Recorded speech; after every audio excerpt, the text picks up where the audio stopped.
Yeah. Plants and turtles. Plants and turtles. I only keep pets I can eat.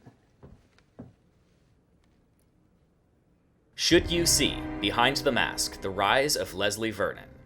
In a world where Jason Voorhees, Leatherface, and Hellraiser are real, a documentary crew out to prove themselves as serious filmmakers commit to following around a man who is training to be the next big slasher antagonist, Leslie Vernon.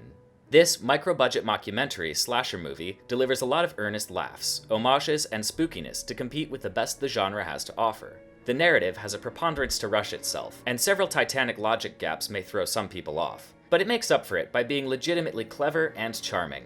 Sadly, the final cut of the film is content to be a simple comedy slasher. Several deleted scenes actually dive into the ethical qualms of the situation and make some really interesting comments on the often voyeuristic nature of the genre as a whole. This removed material elevates the film and gives the often hurried narrative room to breathe. Unless you want to make your own edit of the film, a simple, well-constructed slasher comedy is what you're left with. Additionally, there's a really divisive twist that, depending on who you are, may make or break the film for you. Either way, it meshes well with the narrative and adds some variety to the three-act structure. Cameos by horror icons add some much-needed flair to the proceedings, and the two central actors are both fantastic. Some of the side characters deliver truly regrettable performances, but as they aren't given much screen time, it's not a fatal blow to the overall film.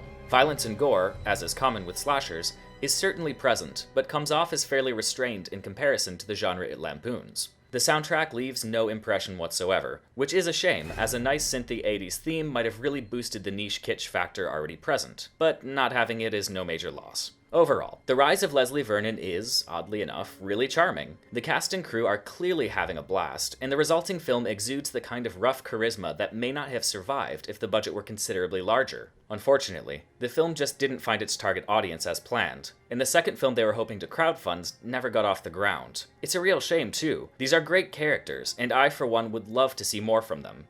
If you end up enjoying this film's satirical take on the slasher genre, you might also get a kick out of 2015's The Final Girls. If Behind the Mask was a bit too humor-oriented for you, I recommend the original Halloween from 1978, or 1992's Candyman. By way of second opinions, Rotten Tomatoes gives Behind the Mask, The Rise of Leslie Vernon 74% out of 100, and IMDb gave it 6.8 stars out of 10.